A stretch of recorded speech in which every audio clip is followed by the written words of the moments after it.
nestled atop the cliffs that rise from the Sword Coast, the citadel of Candlekeep houses the finest and most comprehensive collection of writings on the face of Farron.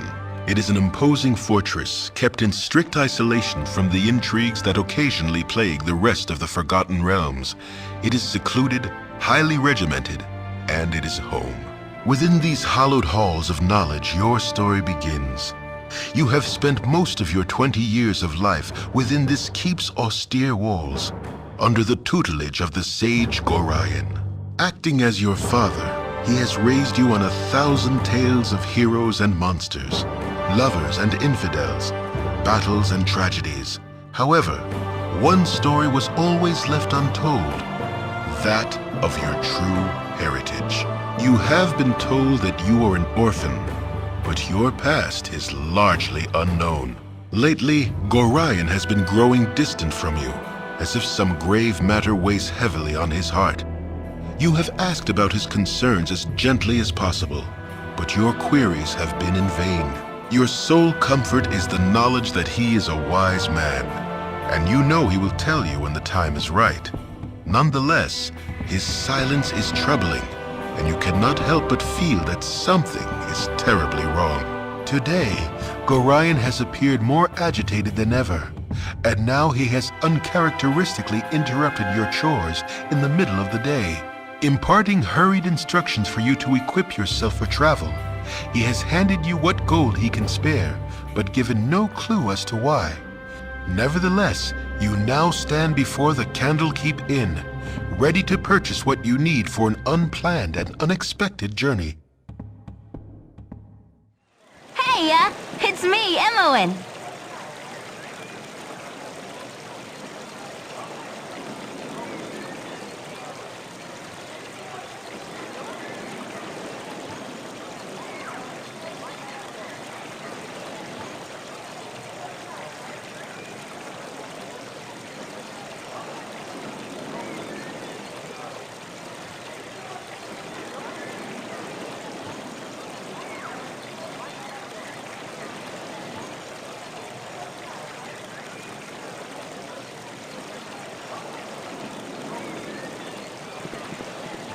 Oh, my child, I am glad I have found you.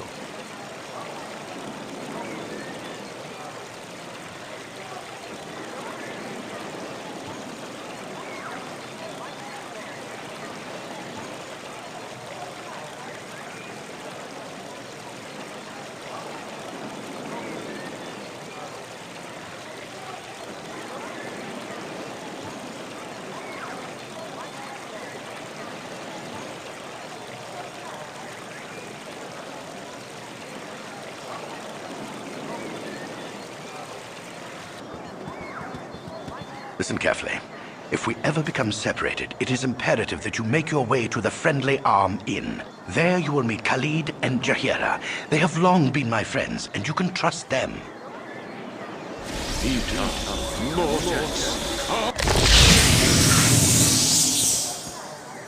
Let's hurry, child. The night can only get worse, so we must find shelter soon. Don't worry. I will explain everything as soon as there is time. Wait, there is something wrong. We are in an ambush. Prepare yourself. You're perceptive for an old man. You know why I'm here. Hand over your ward and no one will be hurt. If you resist, it shall be a waste of your life. You're a fool if you believe I would trust your benevolence. Step aside and you and your lackeys will be unhurt. I'm sorry that you feel that way, old man.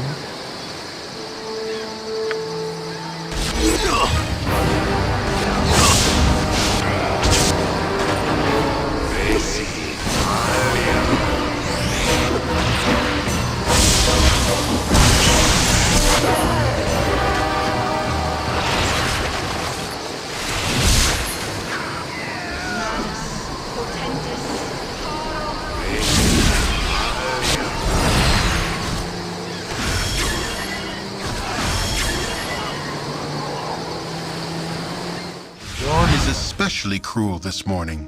You awake with the realization that you have not been living some horrible dream. Ambushed, You saw Gorion cut down before your eyes, and even his powerful magic could not stop the onslaught. It was his wish that you flee, but that does not remove the feeling of helplessness that now overwhelms you. Hand over your ward, the armored fiend had said. He was after you and you alone, but why? If only Gorion had given some clue. But now you are alone and lost. Candlekeep is near, but you will find no quarter there. The readers pay for their serenity with rather draconian entry rules, and without Gorion's influence, their doors will remain closed. You will not last long on your own with your meager equipment.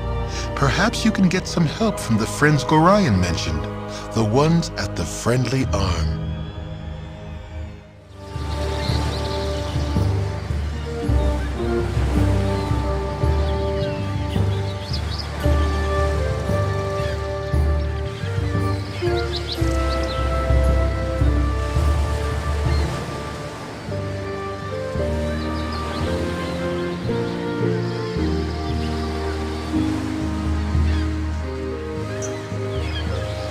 Montaron, you are so aggravating! 'Tis disturbing to my demeanor!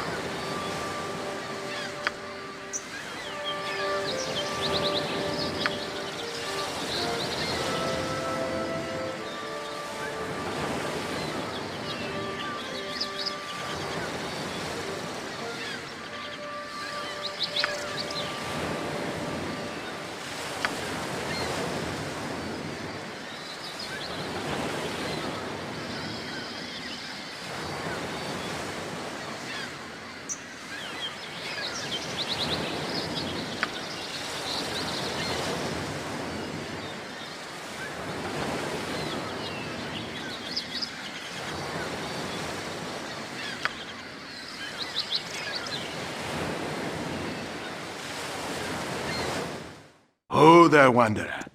Stay thy course a moment to indulge an old man.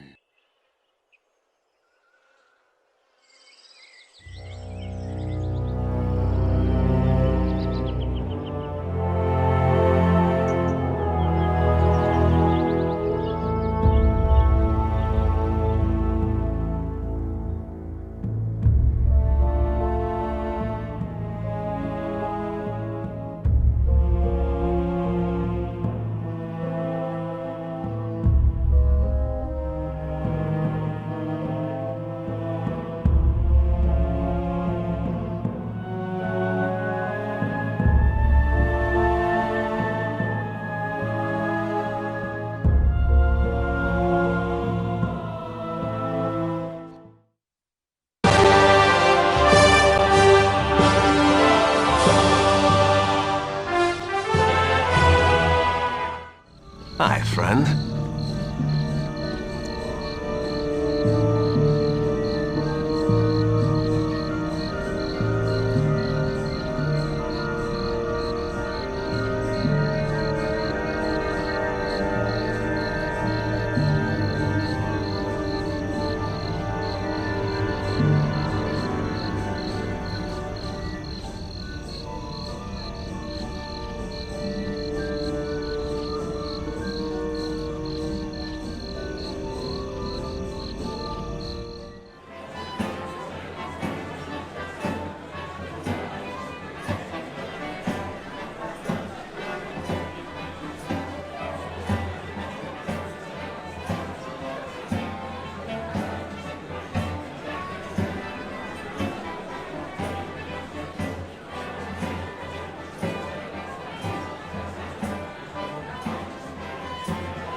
How long must we wait here? Things stir to the south as we sit.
Hey, you!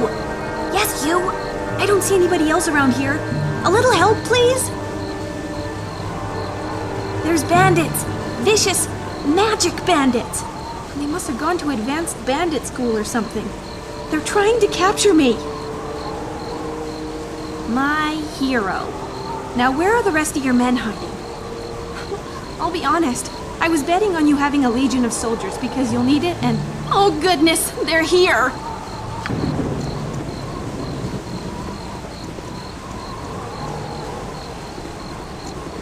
So, you would try to hide from us behind this unfortunate fool. Your cowardice proves as deadly as your reckless magic.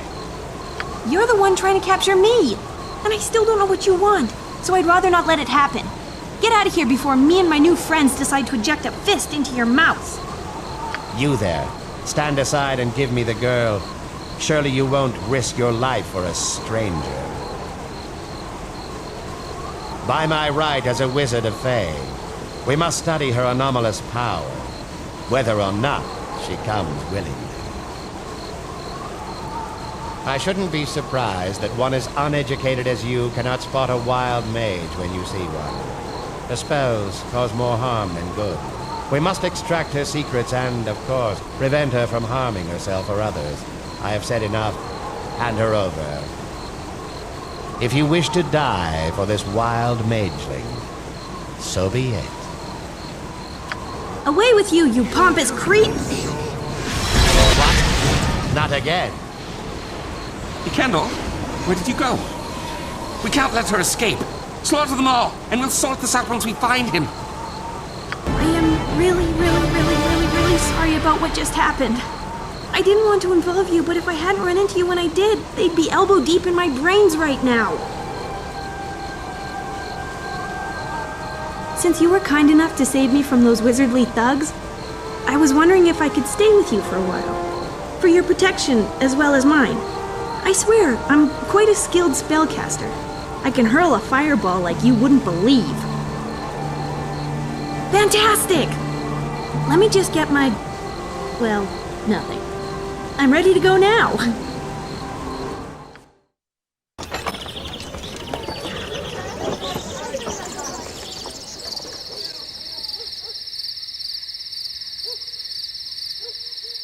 With your hurried flight from Candlekeep barely behind you, the troubles facing the Sword Coast seem an unfamiliar blur to your fractured nerves. Gorion would not have you sit idle, however, and perhaps investigating local concerns will shed some light on your own predicament. How the iron shortage or the trouble in the Nashkel mines could possibly be linked to you, you have no idea.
Hail, and well met. Traveler. Well, that's the nicest thing anyone has called me in weeks. We should kill that one last, Senjak. Such good manners. No, there's no reason for this to turn violent. Hand over your belongings and you may yet live. You should listen to Senjak, friend. Perhaps you've noticed our associates who are even now aiming their arrows at your hearts. Raise a hand against us and they'll cut you down.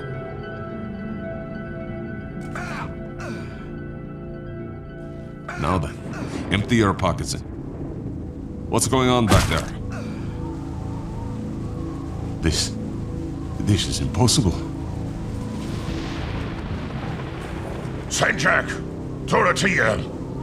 I swore I would crush the life out of you someday. Today is that day. Dorn, you should be dead or rotting in a Luskan prison. How did you find us? I'm happy to see you, Dorn. Leaving you behind to take the blame was all Simeon's idea. He's the one you want, not us. Just following orders is a coward's excuse, Dorothea. And I haven't forgotten what you said when I refused your advances. What advances? She would never consort with a half-orc, especially when she has me. You haven't changed, Dorn. You're as stupid as you're ugly. Tell him, Dorothea. Senjak was the first to agree with Simeon. He always hated you. But you know I didn't feel the same way. Dorothea, what are you saying? Rules, of course. But the half-breed brute is too stupid for that to work. Men, rush them. You are both mewling cowards, turning on each other as easily as you turned on me. Half your men are already dead. You'll join them soon. It didn't have to be this way. We've beaten you before, Dorn. We'll do it again. Attack! You handled yourself well enough. As a rule, I do not rely on those who fight beside me. Perhaps you may prove an exception to the rule. My name is Dorn Khan, and I was settling an old score. I've been hunting those two for almost a year now. That's 2 down and 2 to go.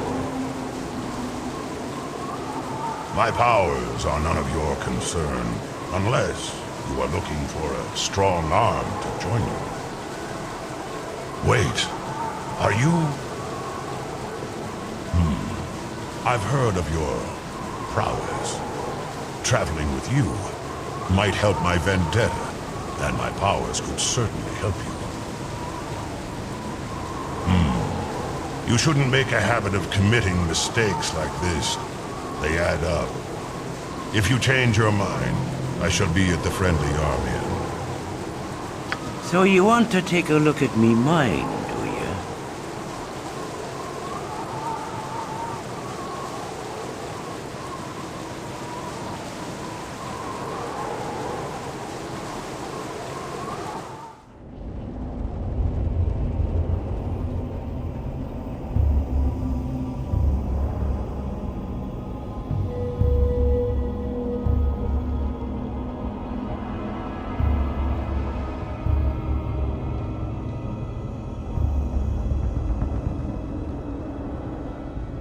All this traveling, all this adventure, how do you manage it?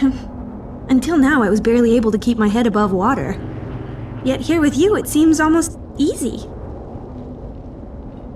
Oh, well, yes, there's obviously that. I just meant that ordinary things are easier. I'm not constantly worried where my next meal is coming from, or whether a kobold will sneak up and slit my throat as I sleep.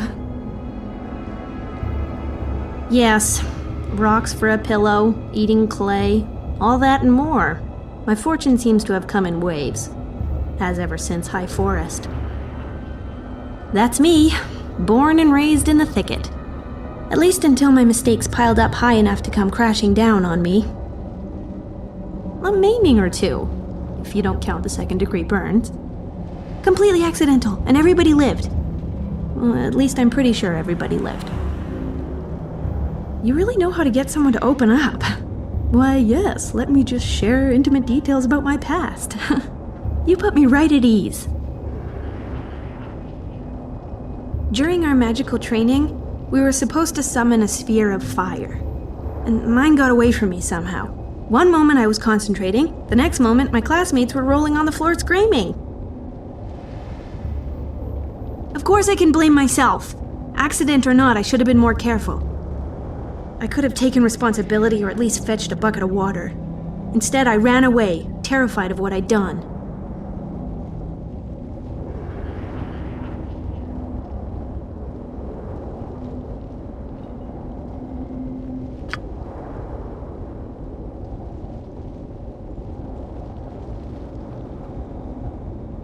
I took to wandering High Forest, but I kept running into the wrong people and doing the wrong thing.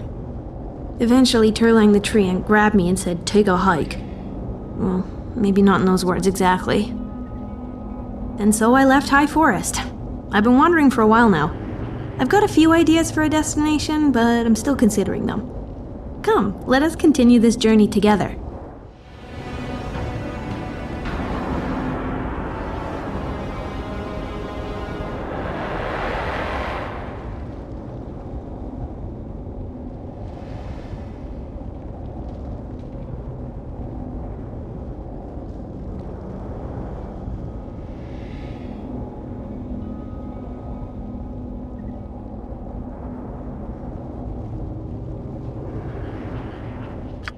It is certain that the death of Mullahay will relieve the fears of the terrorized folk of Nashkel.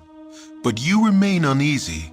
While the half-orc may indeed have caused the evils that befell the mine, the shortage of iron is too widespread to be his doing alone. His letters confirm your suspicions, and though they give little indication as to where his cohorts are hiding, they may have links to the bandits that currently plague the coastway. I thank you for my freedom, friends, for I have languished in these dismal vaults too long.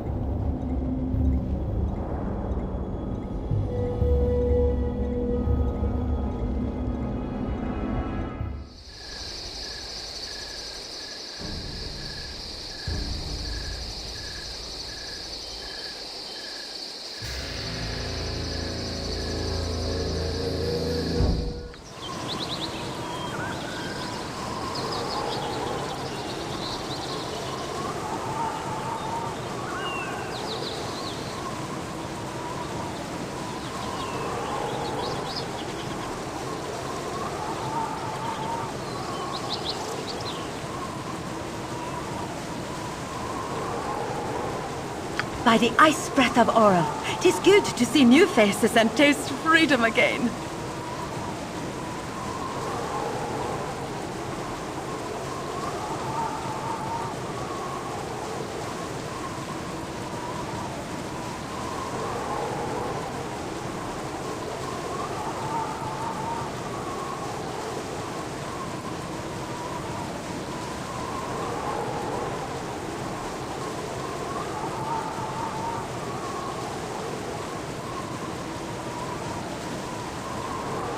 Stand and deliver, that my hamster might have a better look at you.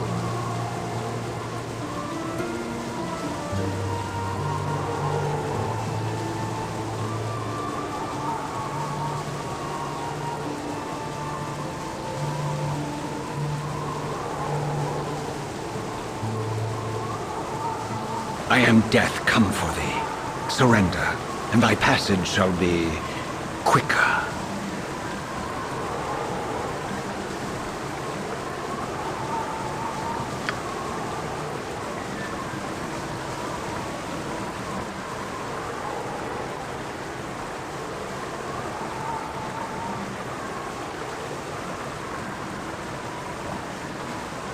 Thank you for asking. My name is Rasad. I am merely demonstrating some of the ways in which we Sun Soul monks reflect our spiritual light through physical activity. May I tell you more about the Order of the Sun Soul? The Order of the Sun Soul was founded during the time of... Hey, what are you supposed to be then? Some sort of kick puncher? Come on, take a poke at me, I dares you. I have come not to fight, but to demonstrate a few... Oh, so that's how it is, eh? You prance about, pretending to be some sort of hard man, but you're just a coward, right? I am not afraid to defend myself, but I do not seek out conflict without purpose. Instead, I wish to share the light of the Moon Maiden. Oh, I get it. You're some kind of simpering priest, just pretending you knows how to fight, but really just begging for coins, yeah? A Sun Soul monk uses mind, body, and spirit in equal portions, but not to prove his martial superiority. Rather, he seeks to better the lives of those around him. Yeah, save it for temple school, boy. If you're not gonna fight nobody, I won't waste any more time on you. I thank you. It is not always easy. In truth, I enjoy a good fight if it is to improve my skills or to defend a just cause. Fighting that man would have enlightened no one. You seem like someone who would appreciate the tenets of my order. May I tell you more about Selûne and the Sun Soul monks? Of the inheritors of Amonitor's power, Selûne is the most ardent foe of spiritual darkness. After all, she is the bright opposite of Shah, the mistress of the night. The Moon Maiden's reflected radiance inspires us to shine our inner light upon those in need. In the face of lies, we offer truth. In the face of hatred, we offer compassion. What more would you like to know? The Order of the Sun Soul was founded in the days of ancient Netheril. Then it was called the Brotherhood of the Sun, and its members dedicated themselves to the sun god Amonitor. With the fall of Netheril, Amonitor vanished. Some believe his power now resides in other gods. Different factions of my order turn to them, most to Lathander, some to Selûne, and a very few to Suni. My sect of the order reveres Selûne, the Moon Maiden. What more would you like to know? I have had trouble making ends meet since coming to Nashkel. If doing so gives me the chance to help others find their inner light, I will be glad to join you.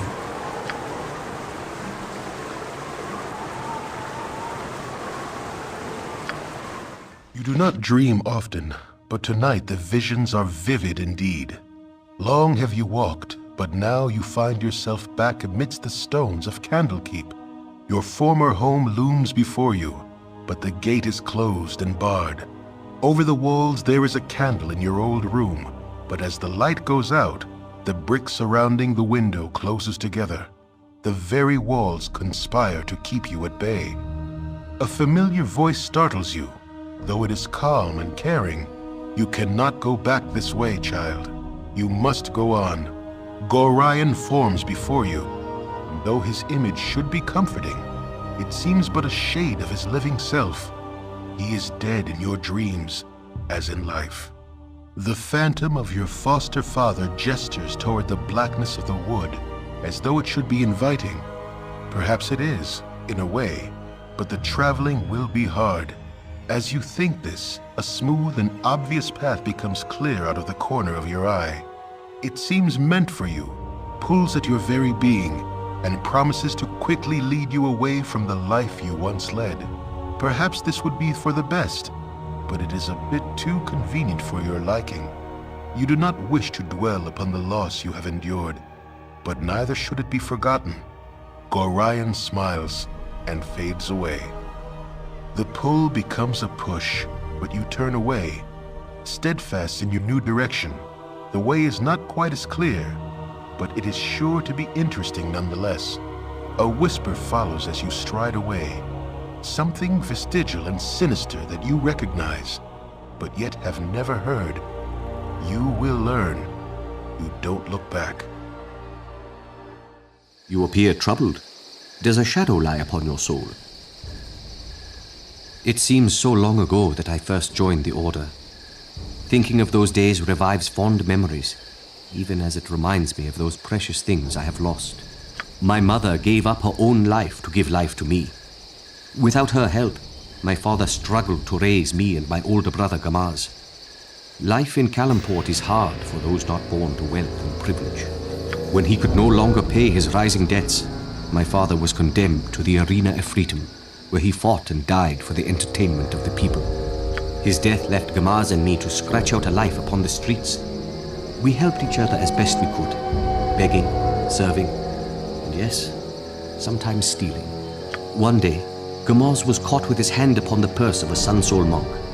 Rather than punish us, the monk brought us to the monastery, where we were bathed, fed, and clothed as initiates.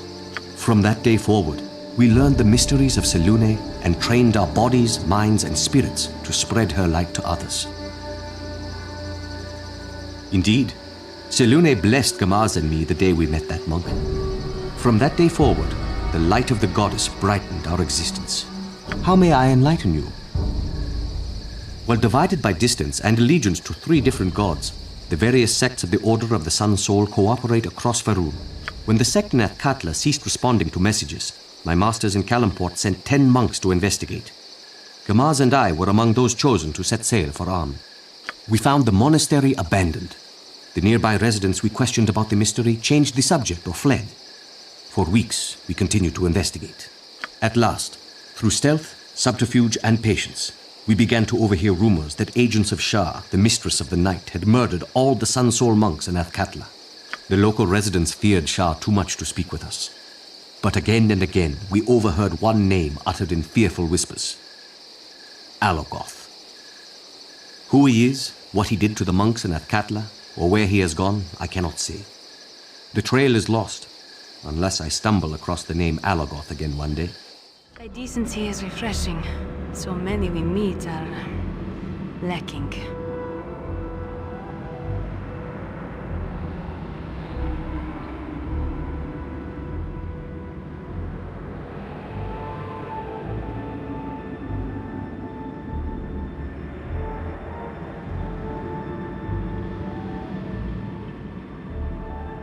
You were startled out of sleep with a chill, though the night is warm and calm.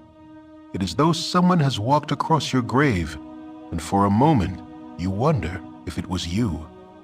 With this thought, the ground beneath you opens, and you are swept into the dark. When light returns, you do not find its presence comforting. Before you lay the empty mines of Nashkel, cleansed by your previous passage. You move through walls and floors alike, descending deeper and deeper, until a bloated figure comes into view. Mullahay, in no better shape than you left him, stands motionless before you. Held from whatever afterlife calls it, this foul apparition has been waiting for you. A dagger of bone hovers before it, ready for a willing hand to drive it deep.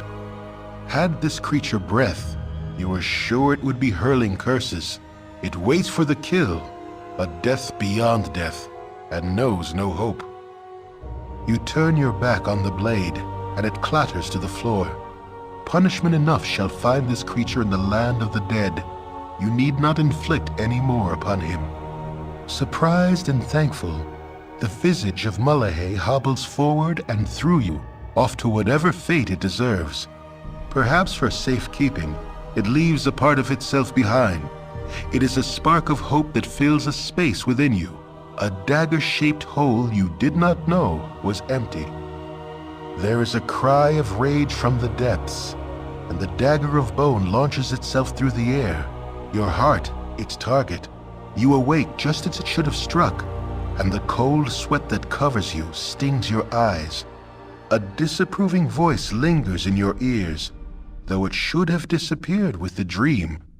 You will learn. Do you seek enlightenment? After discovering our fellow Sun Soul monks had vanished from their monastery, we felt the truth must lie behind the name Alogoth. We spread out in pairs to investigate further. Gamaz and I, used to life on Kalamport streets, searched for rumors on the streets of Athkatla. Much of our investigation took place at night, under the benign gaze of Selune. You see, although the sun shines more brightly, it is the moon that reveals the truths hidden in darkness. One night, we witnessed several shadowy figures assaulting a lone man on the street. We raced to his defense. The Moon Maiden blessed us, and we drove off his attackers. Despite our intervention, the man was gravely wounded. I remained with him, tending his wounds as best I could while calling for help. Gamaz, however, pursued the attackers. I shouted to him to come back, but he did not listen. Sometimes I wonder whether things would have been different if I had followed Gamaz instead of remaining with the wounded man. I suppose it might have been worse had I gone with him. Still, I wish that night I could have been two men. One to remain with the injured man, another to go with my brother. When help finally arrived, I ran after Gamaz. I found him only a few streets away. My brother had fought bravely, slaying 3 of his attackers before he was brought down. Once more, I cried out for help. Men came soon, but not to aid me. Instead, they arrested me for fighting in the streets, leaving Gamaz to die in a pool of his own blood. When the guards released me the following day, Gamaz had died. They said he had been slain by shadow thieves. The guards could not even give me his body, for they had burned it with those of the other dead men. Thank you for your kindness. Disheartened by the tragedy, my fellow monks returned to Kalamport. Gamaz and I had entered the monastery together, as brothers. I could not return without him. Neither could I remain in Athkatla, a city that forever holds evil memories for me. I traveled north. At first I thought I might visit the Monastery of the Sun in Waterdeep, which they called the City of Splendors. Yet I was in no hurry to arrive. Every day since entering the Order of the Sun Soul, I had striven to fill my heart with radiance that I may share it with others. After Gamaz's death, I felt only the shadows of grief and despair. But perhaps I have dwelt too long on such memories. I wish to share my inner light with you, not my inner darkness. What else can I tell you? My training at the Sun Soul Monastery began the moment the kindly monk brought Gamaz and me inside its walls. As you might imagine, there was a great deal of physical training. At first we were assigned chores and exercises. We looked with envy upon the older initiates who practiced combat techniques while we swept the stones and prepared meals for our seniors. The monks taught us to read and write, and why it is important to do both with careful thought. We practiced debate, studied history, and answered endless quizzes about the 9,000 mysteries of Selûne. We learned to meditate upon the moon, the shards, and the stars. We also learned to meditate on the darkness between them, for it falls to us to battle the servants of Selûne's dark sister, Shah. At last we learned to combine our learning, devotion, and physical prowess to project our inner light outward. With it, we combat the darkness inside or surrounding others. We all strove hard, but Gamaz was the best among us. None of the other monks could defeat him in combat. Only I could come close, but each time victory was within my grasp, he swept it away with some spectacular strike. Even among the elder students, Gamaz stood as a pillar of tradition and excellence. His death is a great loss, not only to me as his brother, but also to the entire Order of the Sun Soul. I thought it best that you should know my past, since we traveled together. Go no further. I require the services of your group. Yes, they will do nicely.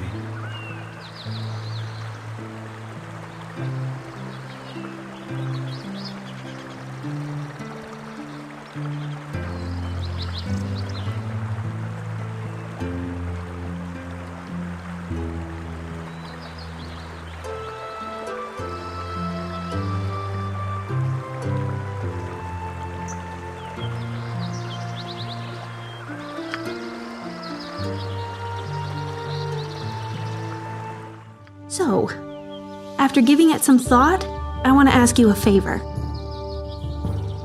Even though I first ran away because I was scared, I've begun to think I should find a way to reduce the unfortunate side effects of my otherwise awesome spells. Casting wild magic is like playing a flute by ear. I just kinda picked it up as I went along, doing what felt natural. In magical terms, I can play a pretty mean tune. But when I miss a note, the flute shoots fire at everyone. Also, the flute sometimes turns me into a hamster.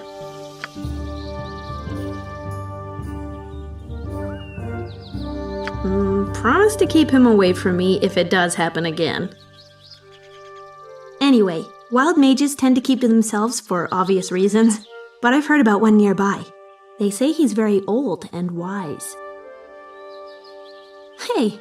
You're smarter than you look. That's exactly right. Someone who's lived so long with wild magic must be able to teach me a thing or two. His name is Adoy, and he was last spotted to the east of Firewine Bridge. Thanks. You're more than a convenient escape from vicious red wizards. You're a real pal. I've been looking for strong men like yourselves.